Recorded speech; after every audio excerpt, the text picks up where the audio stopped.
Hello, and welcome to Season 3 of Inflection Points, the thought leadership podcast brought to you by Extreme Networks, Office of the CTO. I'm Carla Guzzetti, and I am here with my fabulous, amazing, fantastic co-host, Tim Harrison. Keep going. I mean, I ran out of other things to say. Perfect. We're done. That's fine. Well, hey, guess what? We did it. We made it all the way to Season 3. Isn't that fantastic? I never thought I'd see the day. I never thought I'd see the day either. But a lot of things have happened since we did our last show when we last saw each other. You know what's still consistent? The infinite enterprise.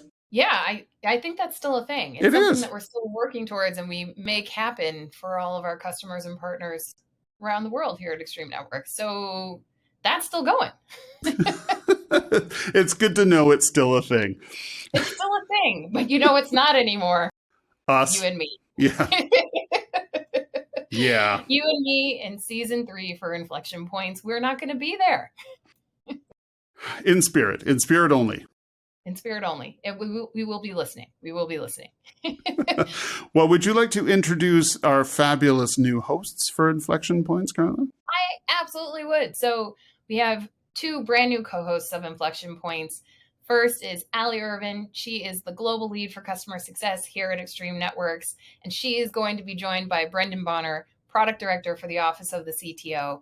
And they are going to continue the journey with Inflection Points, talking about the most recent technological advancements, investigating some really cool and futuristic tech, and always, as always, talking about how it fits into the infinite enterprise.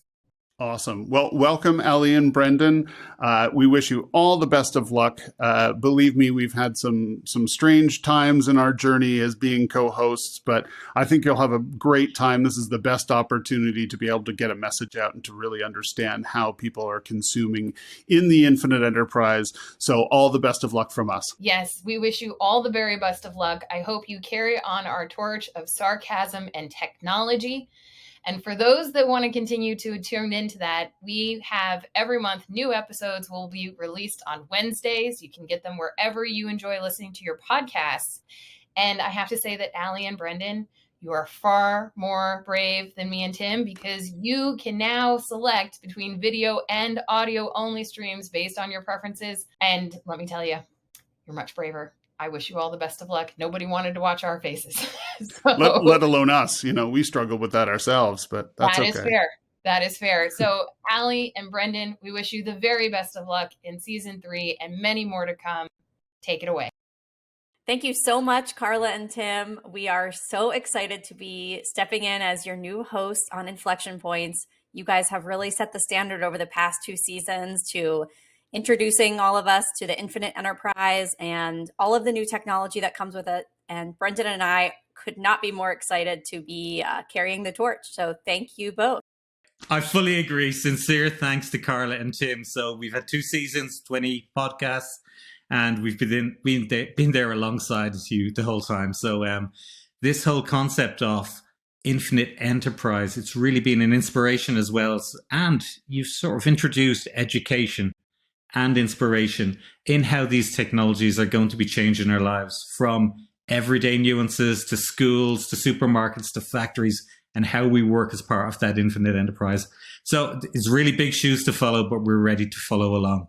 So one of the most exciting things about technology is it always advances. And what happened over the past year has been in complete paradigm change, particularly in terms of AI and new technology. So that awe and the fears and all those stories, we're going to be investigating them and talking with some of the real leaders in these areas to share their stories with you. I'm so excited to learn more from all of our guests this season and really get into it and understand how all of these technological advancements are going to make our lives better.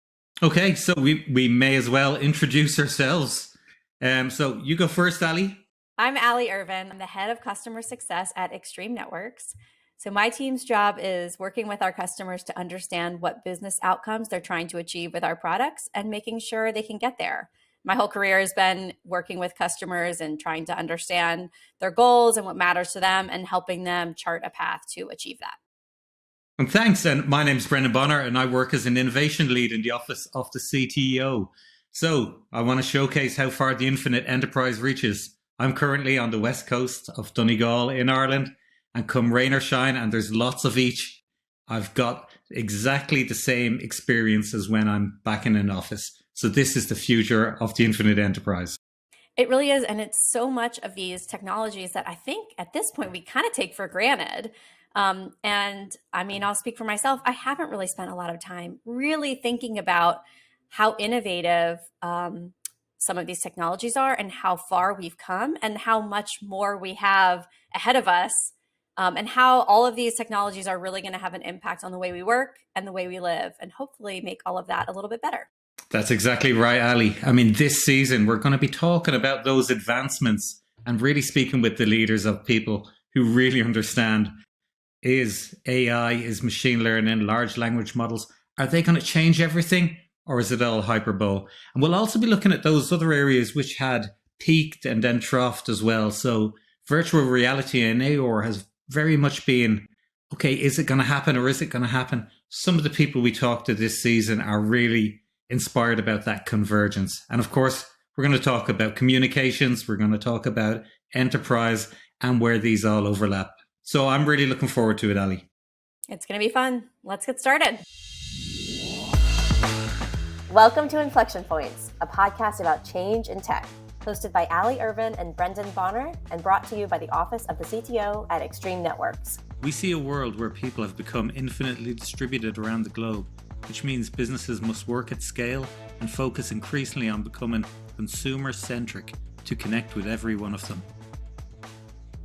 I've noticed that the Oxford Word of the Year last year, there was two very strong competitors for it. One of them we're going to be talking about now, and the second one was goblin mode. Have you heard of that word before? No, I haven't. I'm not sure how it managed to become the word of the year when you had a beautiful technology word like metaverse come in second. Oh, but it's wow. basically been very self-indulgent and been sitting on Zoom calls where I know we all look like we're dressed well, but whatever, just taking care of yourself and taking a sideline. Okay, so no goblin mode today?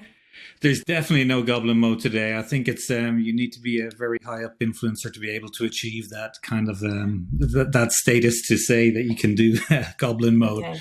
Well, we can hope. So what are we talking about today? So today we're going to be talking about something really, really important, but it's kind of pushed around. You know, it's had one of these peaks and troughs, and it's the virtual world. So what happens inside a computer and how we can engage and interact with that. So I'm not sure, have you used AR, VR headsets? Oh, my experience with virtual reality is the 90s version, you know, where you stood in that little pod and you had the giant thing on your head. What was it called? Battle pods or something like that. So yeah, I think it's changed a little bit since then, but I'm really need to learn a little bit more. You would be surprised how little it has changed as well. We don't want to show our age, but going back to movies like Lawnmower Man and the first times you've seen these vector graphics being presented, and this is going to be the future, this is real life. It has moved on, and that's why we've got these two divergent technologies such as augmented reality and virtual reality, and they are split, but maybe not as split as we think they are. So hopefully we'll be able to get a bit more of an understanding about what is the difference between these two and how they're going to impact us in the future to avoid us having to go back to those arcade game style units. That's good, because I don't have room for one of those in my house. And that's why they're readily available off the shelf now. And I accidentally, my daughter got me one for Christmas, the Oculus Quest 2. And apart from the novelty, I'd be a geek about every technology. But once you've started using it, then you think, oh, right, this maybe isn't really the future right now. But there are definitely some good things that we can talk about as well. So good. I think we should get on with it. Yeah, I'm excited about our guest. Thomas Brannen's here. Thomas is an independent industry analyst. He focuses on enterprise collaboration technologies and recently really started digging into virtual and augmented reality. Yeah, and of course, he's helped us at the Office of the CTO contributed a number of pieces, and they're really, I don't know whether we should say this, Tom, but they're speculative. They're challenging. I mean, we really go into the future. So welcome, Tom. Thanks so much, Allie and Brendan. It's an honor to sit down with you guys, and I'm super excited about your about this conversation. And you're right. I mean, it's, predicting the future of technology is a very dangerous game, and predicting this particular aspect of technology is even harder because we don't really know where it's going, and it seems like the news kind of changes, every day. So, Tom, I'm pretty new to learning about this kind of technology. Can you explain to somebody like me what are the differences between VR and AR? Sure. I very simply, virtual reality is something that completely replaces your actual vision. So you put on a headset that blocks out all light, it blocks out everything that you're looking at, and it totally closes off your visual senses and replaces it with a computer-generated three-dimensional world. Okay, so it's basically you're out of reality and you're now in somewhere else that's digitally created. So it's very, very immersive, and it could be anything. I mean, it's that complete replacement of reality. Augmented reality is very different because augmented reality basically does not replace your vision. It augments it, as the name suggests. So think of like some glasses or even like with your phone. You can actually use the camera and use augmented reality. So you're looking at the real world either directly or through a camera lens, and then you're able to kind of augment that with data. So Pokemon Go is a great example where you're able to go out in the real world and find these digital, three-dimensionally positioned digital assets that are out there. So very, very different technologies. One is really meant for kind of in a closed environment where you're exploring a digital world. Augmented reality is kind of more, I want to see my environment. I need to interact with my environment. I'm working on machinery maybe, and I need to see what I'm doing, but I need some guided assistance. So that's really the kind of key difference between those. Do you have a favorite movie that's influenced you to say, yeah, this will actually be the future? An episode of Black Mirror? It's a great question. I mean, I think my first impression was from the movie Disclosure, the Crichton book with Michael Douglas and Demi Moore, and but that was so goofy even at the time. They had this concept of it being kind of an operating system. So you pull open a file cabinet, flip through files, like that's how we're going to access files in the future, as opposed to clicking on it and being done. Like, and my favorite VR reference of all time. You remember the show Community that came on 10 years ago or so, about the students in community college? Well, there's an episode of VR where the dean buys a VR system from like the 80s for the college, and it's so funny that the dean's trying to destroy the serial number because they don't want to return it. It's kind of a long story, but he can't figure out how to destroy it. So like he shoots an arrow at it and it says file selected, and he ends up taking the file in VR and drowning it in a fountain, and he's like holding it underwater going shh, shh, shh. But to your point, it's fun to think about the future of technology. We have no idea what it's going to be like. Maybe we will all be drowning files when we want to get rid of them in 10 years. Who's to say? There would be a certain satisfaction of that. Like if the file you really want to delete, there would be a certain satisfaction that would come along with that. But you don't necessarily get dragging it into the wastebasket. Exactly. Do we have any technology like that today? I mean, we've tried using the little gizmos that you use to hold and interact with your virtual world. Do we need to have something that's going to be giving us more, not so much sensual feedback, but like be able to get a feeling that you're doing something, be able to monitor your emotions? Is that too far in the future? Or, I mean, these things that are influencing us, they're also influencing the people who create the technology. And we as a society have to catch up. And we as a network company, we also have to make sure that we provide everything and all of the chess pieces are aligned. So are we wrong? No, I mean, we're right there today. I think the pieces to put all this together exist today, and it's a matter of getting them refined, getting them into a consumable, product, and then kind of building that out at scale.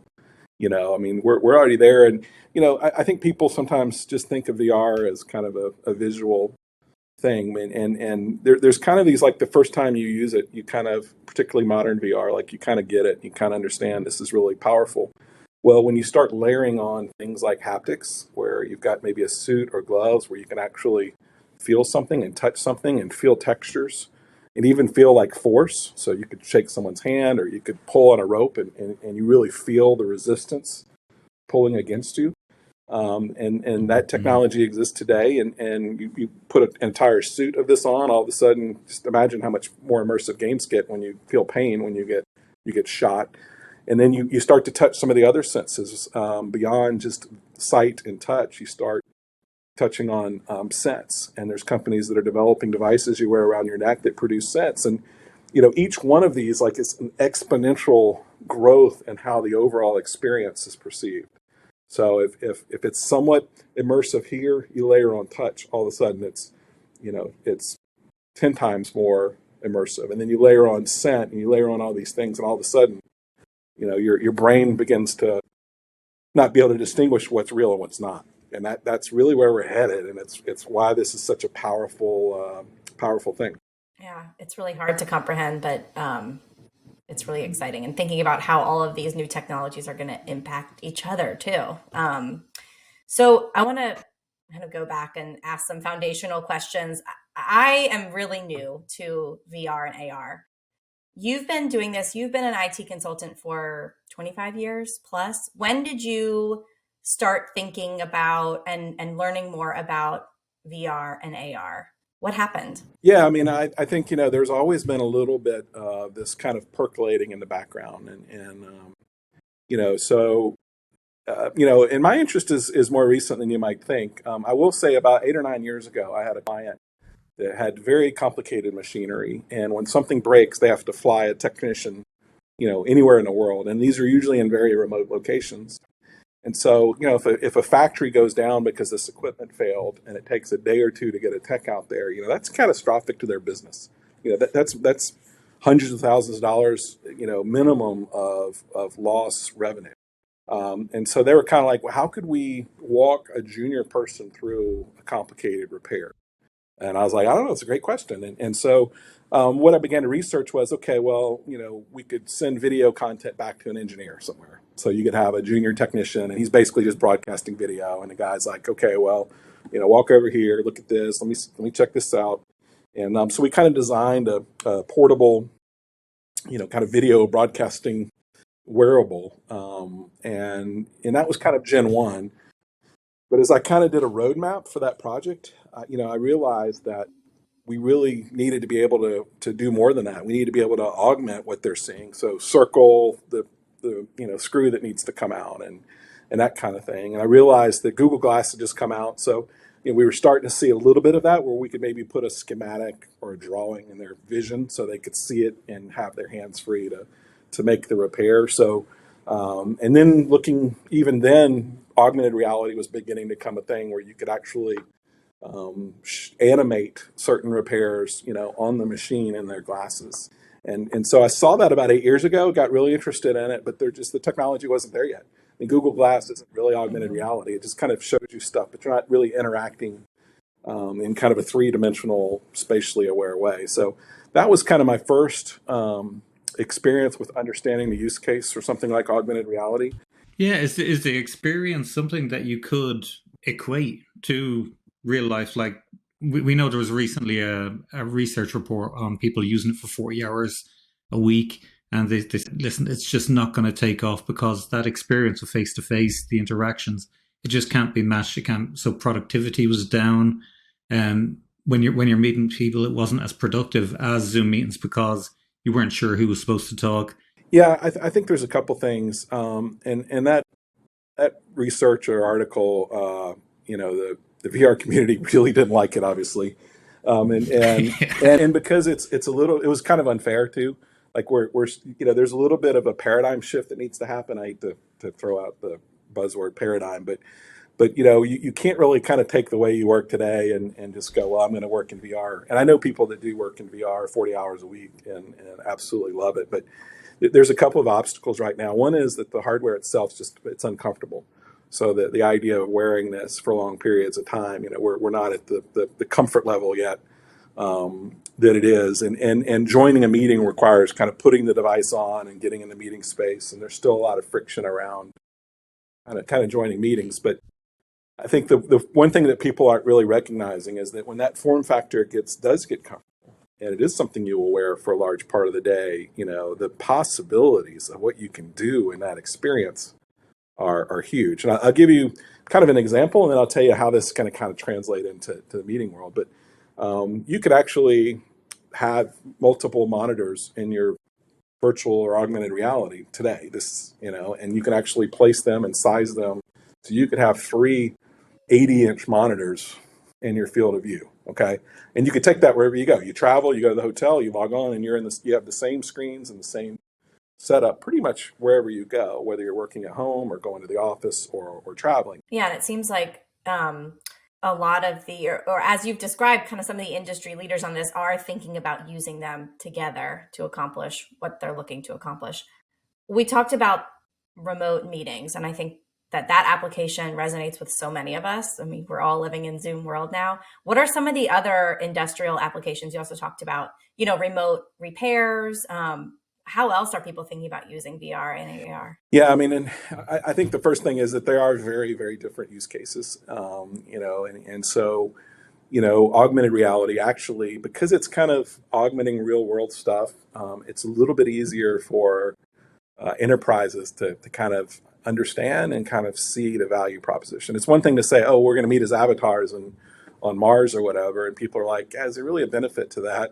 Whereas augmented reality, you're able to say, well, if we can take that junior tech and walk them through a more complex repair remotely, our senior guys don't have to get in a truck and go out to the site. And that saves us $1,000 every time we don't have to roll that truck or put a guy on a plane. And some of our senior guys want to get off the road. They want to sit in an office and walk junior guys and help them and train them and walk them through these repairs. So you start looking at the ROI on stuff like that, and it's ridiculous, and improve customer satisfaction because you're able to solve their repair remotely, basically. And I think that's the kind of thing that gets enterprises very, very excited. And we're seeing this in just about every industry. Manufacturing, it's a huge deal to be able to help people navigate the floor. Training times can be improved as much as 90% by having an augmented reality device walk someone through training or quality assurance. You could have an augmented reality device that's watching what they're doing. If they skip a step, it can alert them. Hey, you forgot to, put the screw in. Stop. That kind of thing. They're doing today remote surgery. So there are surgeons in Africa where there's a real shortage of surgeons that, kind of a general surgeon that maybe hasn't done a particular surgery before, and there's actually they can put on an augmented reality headset, and doctors in the United States are walking them through surgery remotely, where they're able to draw on the patient's body where the incision needs to go, and monitor this. That's happening today, and even with kind of the base level technologies that we have. So augmented reality, again, huge. I was thinking if you're going for a college course, you should really be going for content creation for the AR VR market. It seems like it's boundless. It is, and it's going to be a challenge for companies that want to get into this or want to develop, because you're going to need a different skill set, and we were talking earlier about kids and going to college and school and all that. And, I think, with my kids, I'm trying to say, hey, guys, this is coming. Like, if you want to be interested in education, study 3D modeling, study, Unity, study, these platforms of creating these 3-dimensional assets and 3-dimensional worlds, because the demand for that is going to be huge, and it's going to be needed in every field. It's going to be needed in healthcare. It's going to be needed in education. It's going to be needed, just in the general build out of the metaverse, entertainment. All going this way, from concerts to performances to you name it. I mean, it's going to be moving into this metaverse, and someone's going to have to build it. And we don't. I mean, we have probably less than 1% of the talent we're going to need to build this going forward. So it's going to be a huge opportunity. Yeah, it's incredible. And even just as we're talking, I'm thinking about all the possible applications. It's really incredible. So with that, not to be the wet blanket, but I cannot even imagine what the demands on our networks are going to be like with this kind of technology when this becomes ubiquitous. Are we going to be able to keep up? Yeah, the answer today is no. We can't keep up with what's coming today. Well, I'd say most people and enterprises aren't really ready for this. And just kind of the real quick, augmented reality is going to be a little bit more mobile than virtual reality. So, that's going to present demands not just on Wi-Fi, but on the public networks as well, things like 5G and private 5G for sure. So, we don't have that certainly. We can barely, stream Netflix and stuff like that today. So we're not there yet. And when we talk about virtual reality, well, and augmented reality, we're doing very, very complex stuff. We're rendering, 8K or 12K video, which is what it's going to need to be. We're talking about a very intensive three-dimensional graphics processing. And so there's a lot of thought that on a wearable device that's lightweight, we can't do all of that because we can't supply the power to do all of that on our headset. So then we're talking about, well, we can do it in the cloud where the headset just becomes kind of a dumb monitor that's just taking data, if you will, from a cloud that's cranking out these graphics intensive processing. And that's a great concept, but that means that the bandwidth's going to become even more important because we're going to be streaming, and these experiences, if there's a latency, it'll make you physically ill, and it doesn't take long. And it's one of the reasons that we're only recently seeing a lot of growth in VR is that up until about 10 years ago, if you spent any time on it at all, there was just too much latency in the processing that you move your head and the experience moves. If it moves at 200 milliseconds or 100 milliseconds or 80 milliseconds, that delay is enough to make you physically ill. And we don't have a lot of technology. I'm glad you mentioned that, Tom, because I wrote an article recently on that, and I just wanted to make sure it wasn't just me. Yeah, no, I mean it's. Did you have a bad experience, Brendan? Well, it's when you make observations of, okay, this experience isn't great, and you're wondering whether it's the network, whether it's that type of content that's already there, because if you've got fast moving content, whether you're sitting on a roller coaster or actually on a roller coaster, it's going to be uncomfortable. Yeah, and a lot of that goes into the design of the applications that can. I did the design. I played the game a little bit. There's a popular game where it's kind of like Frisbee, but in space. So you're floating and you can move around in all these directions and everything. And it made me. I had to take the headset off because I started getting a little queasy. And so, there's and I think part of there's going to be a little bit of trial and error in this. And it may even be adaptive, where the headset will adapt to your level of comfort, and it won't put you in situations, or it'll make sure the movements are something that you can handle. So I think that's part of it, but the latency is that important. It's absolutely crucial. And what we're seeing in 5G is we're still not seeing the promised incredibly low latency everywhere. It's one of those. Oh yeah, well it's a later version of 5G, or kind of thing.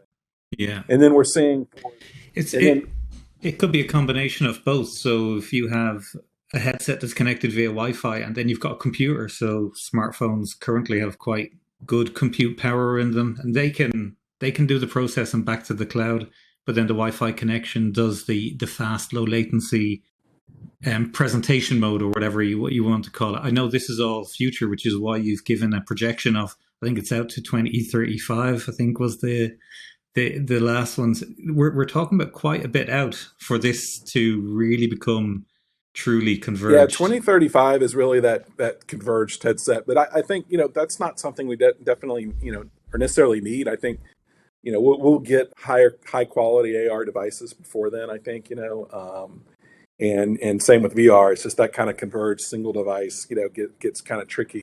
And there's some experimentation of whether that's even possible, or we would ever want to do that. Like, do we, or are they just kind of separate? But you're absolutely right. I think the Wi-Fi is one of the big weak links right now for a lot of companies and a lot of individuals. So the really high performance stuff's all kind of 6E Wi-Fi 7, kind of stuff. And because the Wi-Fi business, I mean, you guys, I'm preaching to the choir here, obviously, but, because you've got all the backwards compatibility and you've got all of these things, you've really, the companies that are selling this stuff, a lot of them are selling basically a proprietary Wi-Fi router with it to make sure that connection is rock solid. And they're not just trusting your, Comcast, router Wi-Fi or your, whatever you got in your office. They're actually making you use their specific technology. And that's because it is kind of a mess out there. There isn't, the assumption that people have rock solid internet, rock solid Wi-Fi in particular. So, and again, it's that critical. If you start to mess it up a little bit, you start to degrade the experience. It not only makes people sick, but just makes them not want to use it. So it's such a critical element. Is there anyone out there defining what we need to do? So is there any overarching regulator for this industry, or is it a free-for-all where we can create it? I mean, never mind talking about privacy and security on AR devices, but do they have people coming together addressing all of these issues, saying this is what we need to do? Because we're obviously interested in it on the 5G, 6G, Wi-Fi 6, 7, but on everything else related to it, like AI has had that discussion over the last 10 years, does AR and VR have to have that discussion on what the regulations and compliance requirements are going to be? Yeah, I mean, I think the short answer is kind of yes and no. I mean, I think there has been conversation of the kind of good part about the evolution of, I'll call it the metaverse, which is kind of all this stuff, is we're kind of going into it eyes wide open. I think when the internet came up, we were a little bit like caught off guard by it, a little bit not prepared, but kind of going through the pain of learning everything we learned about the creation of the internet as relates to security and privacy. We've kind of learned a lot of lessons the hard way. I would love to get into, if we have a few more minutes, some of the B2C applications. We talked a lot about B2B, and it sounds like there's just as many applications we could dream of. We mentioned, obviously, gaming. That's I think the first use case that we're all familiar with. Talked a little bit about concerts, entertainment. What's this going to look like for the consumer? It's a great question. And I think there's a fundamental aspect of VR that I think a lot of people kind of miss. And it can be, and it is social.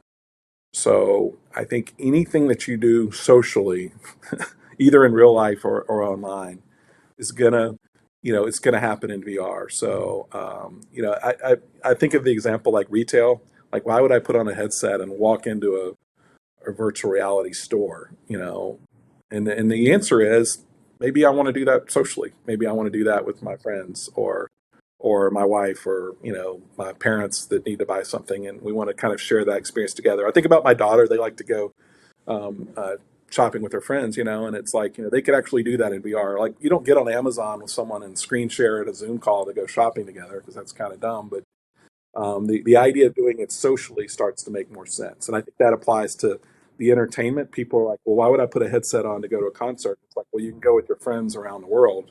Y'all could all attend the same concert live together. So I think anything that has that kind of social aspect translates very, very well to the metaverse and actually kind of makes sense.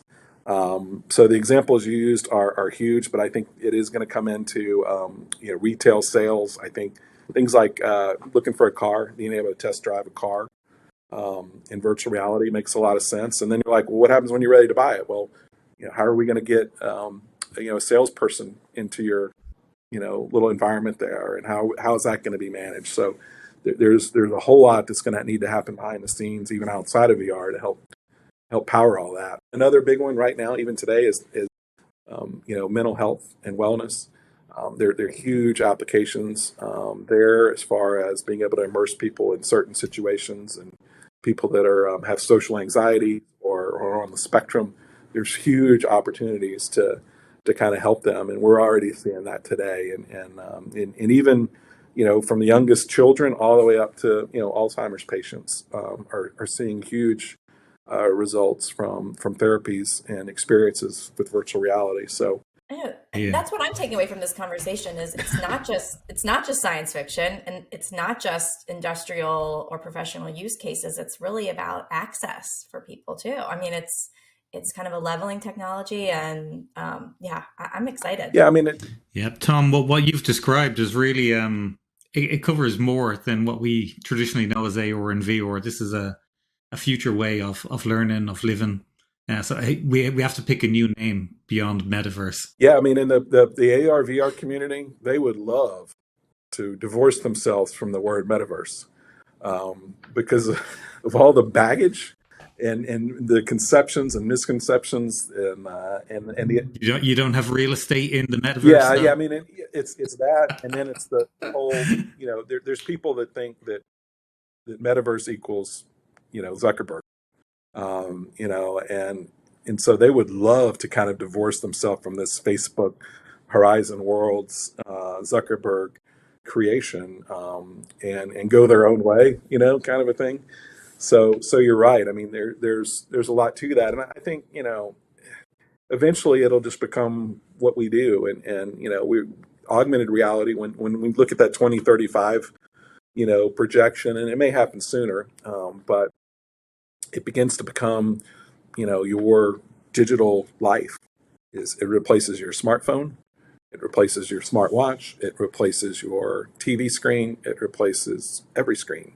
I use about 10 to 15 screens a day between my car and computer and laptop and phone and all that. Well, this replaces all of them in a single, piece of glass that you wear, on your head. Like, that's going to disrupt all of those industries. And that's the entire tech industry, by the way. It's going to be that disruptive. So, I think that's, and again, the timing, is it 5 years? Is it 10 years? Is it 15 years? Is the question. But the fact that it's going to happen.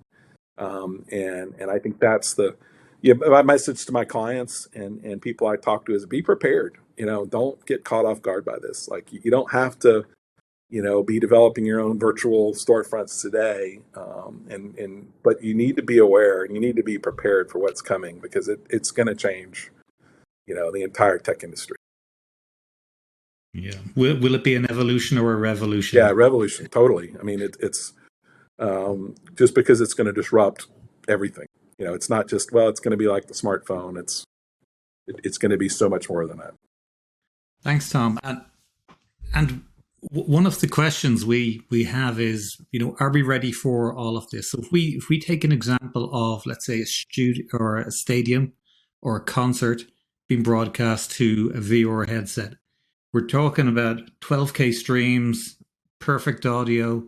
What type of networking requirements do we need? Because if you have let's say anything up to 128 megabits a second, that might be okay for watching Netflix and one or two televisions, but the demands of AR and VR seem to be more. Can you just explain what we need to do on the networking side to be able to cope with the vast amounts of data that's going to come from AR and VR?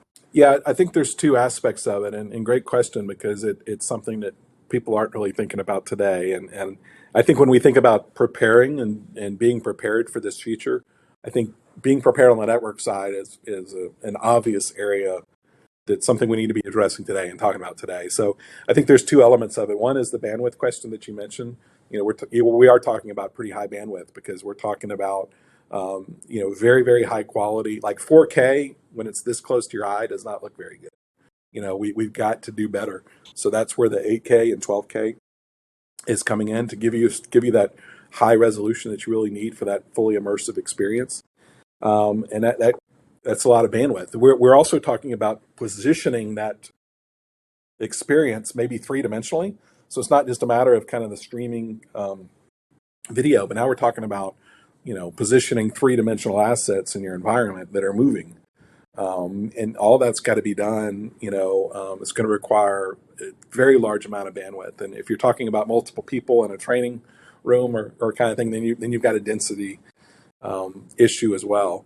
So I think that's a huge one. And the other one is latency, because if there's any delay, it can throw off the entire experience. And whether it's just providing a low quality experience, or even physically making you ill due to latency and updating movements and stuff.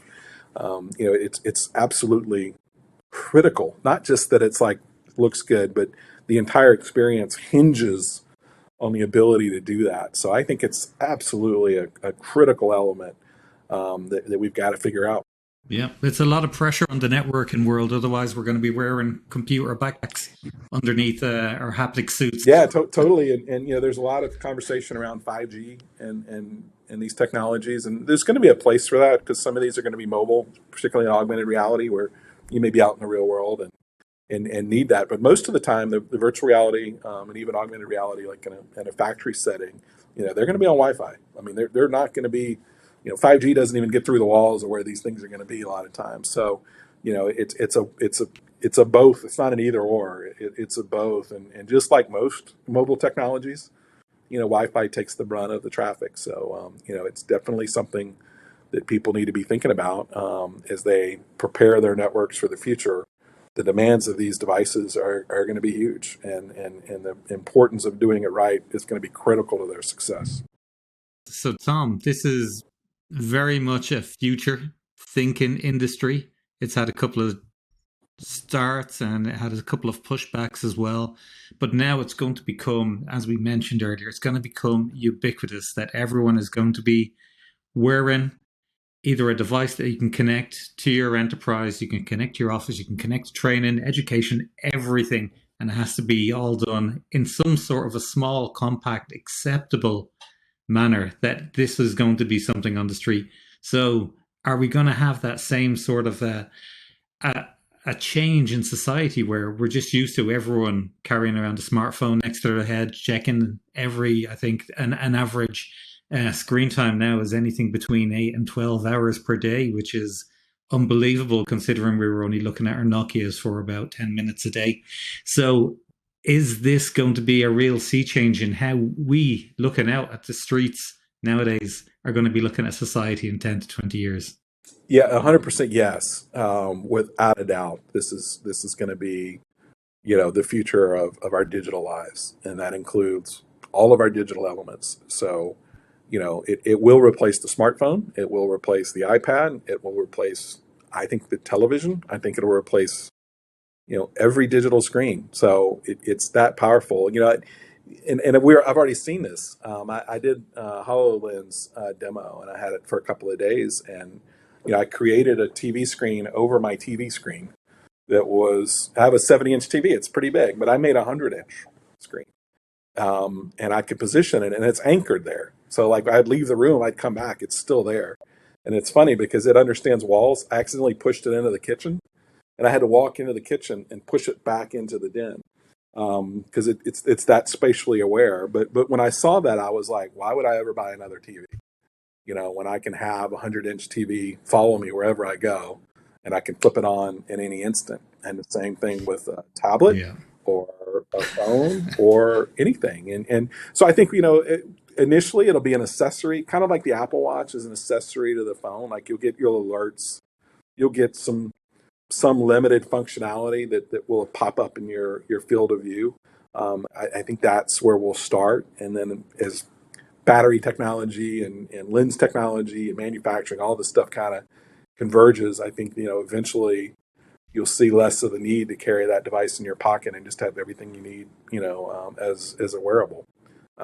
So I think that's... we've been waiting 80 years for holographic TVs, and there we have them at the snap of our fingers. Yeah, totally. And in a social environment where, and that's where it gets kind of trippy, is you can mix these technologies together where you have some people in virtual reality and some people in augmented reality. And yet they're able to interact and as though they're in person, and that with people that are in person and with people that aren't. And, that's where it's going to get pretty trippy, but there's, that's where we're headed. I've got one last question and I want to know what you are most excited about. What's the application that you are most excited about? It's a good question. I think I think there's kind of two answers to that. I think, professionally, I look forward to having my compute in my field of view whenever I want it. So to be able to be anywhere and pull up, my screens and be able to interact with people, in that space as needed, I think that to me is something that I'm really excited about. And you can do that today. It's just not very comfortable for long periods of time. But, I've worked enough in that kind of virtual environment that it really works great. And with augmented reality, you can actually see your keyboard in your hands.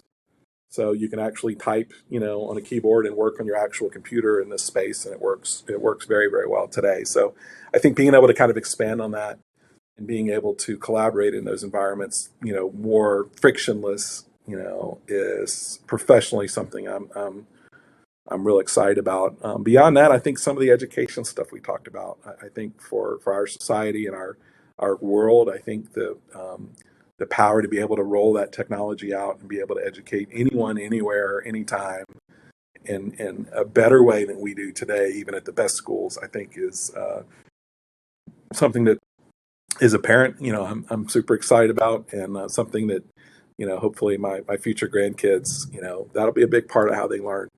And I think that's going to be very powerful. Yeah, it's incredible to think about.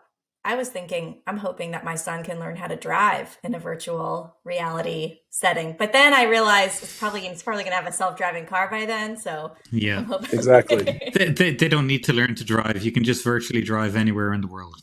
That's right. Yeah, and I mean, in all seriousness, they're already looking at virtual reality devices for in-car use. That because it will be autonomous and all that kind of stuff. You'll just put that'll be part of your experience. Is doing that. So who knows? Yeah, I mean, I think I think the use cases will just continue. If you follow this like I do, I mean, it's every day there's something that kind of blows your mind use case wise. So I think that's the biggest limitation in the next 10 years is going to be our imagination. I think we'll reach the technical ability to build anything, and then it's just a matter of how do we, and how do we create, how do we. And for businesses, it's going to be a huge challenge. Tom, thank you so much. This was so much fun to think about what we're looking ahead when we think about VR and AR, what the world's going to be like, and what we need to do to get there. Thank you. Thank you guys for. We're definitely not there. Yeah, thanks for having me. I really enjoyed this discussion, and I think it's great. Not everyone is kind of digging into this like you guys are. So I'm grateful to be on the podcast, and I appreciate the kind of thought leadership Extreme's providing about looking into the future for themselves as well as for their customers. I think it's definitely needed. We need more of this conversation. So thank you guys for having me and for helping to drive this conversation going forward as well. Yep, thanks again. And remember that those infographics are available on the Extreme Networks Octo blog. And of course, we can follow the rest of your thoughts as well on No Jitter as well. So thanks a lot. Thank you, guys.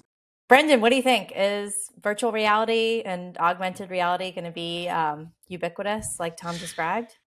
I thought we were ready. I don't think we're as ready as we think we are. There's so many things that are available now, such as driving a car, such as going and doing some sort of training course, doing YouTube videos. All of that's currently available now, but the potential of what it can achieve is really down the line. It's not going to be here in the next 5 or 6 years, but it gives us a chance. We want to catch up, but as Tom said, it's going to be a revolution, not an evolution. So we need to be ready. Yeah, and it sounds like there are some limits. We've got to get the network technology there. We've got to get the connectivity there. And we've got to just dream of what we can do. I mean, sounds like anything we can think of can be made into a VR, AR environment. And we need to get those dreams. I mean, this is going to be a content producer's ideal scenario where you've got this creativity business is going to be creating all of these worlds that we have to then live in. And, it's really going to be a new planet. It's going to be somewhere where kids then are going to be educated in this beautiful world where they're happy and content all of the time, hopefully. And it's not going to be a problematic one. And then hopefully for us as well, we're getting pacified in our old age. So we'll be able to put on a pair of glasses in our nursing home, and we're as content as we were back in the 1980s. I hope so. So I'm going to ask you the same question I asked Tom. What are you the most excited about when it comes to VR and AR? I'm excited about those real world applications. I was thinking of industry and being able to see multiple screens. You can see how that is going to be usable and how it's going to be exciting for working anywhere. So we had this concept of the infinite enterprise. Now it's going beyond that, is that the infinite enterprise can be anywhere. So if you want to work, you can do it anywhere. If you want to play, it's just a switch between one profile and another. And you've got this exactly the same experience no matter where you are in the world. That's going to be exciting. But then the fact that you can switch over immediately, no commutes, no day trips, no travel, no real people. That's something that has to be addressed, I think. We do have to have this human interaction as well. So how about you, Allie? What's your vision of what we can achieve with this, but also probably what do you have to fear in this? Well, you're right. It can't replace reality. We've got to have our real world experiences too.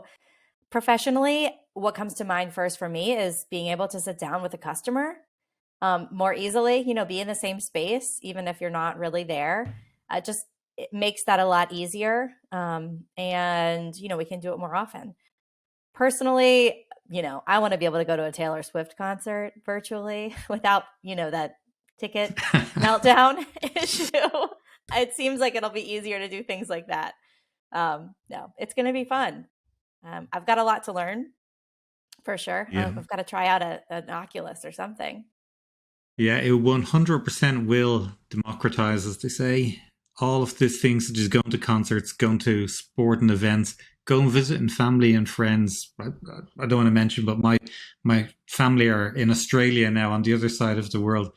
I'm not really sure they'd be interested in me being able to communicate with them all the time, but it would be good to do it in such an environment that we're both at least sharing. This is what Sydney's like today. So it's the future. We just have to be ready for it. That's right. Join us on the next episode of Inflection Points for a lively conversation with Justin Hurst of Extreme Networks. Justin talks about the Intelligent Enterprise Edge, also known as Intelligence at the Edge, which has far-reaching implications for distributed networks such as the Internet of Things.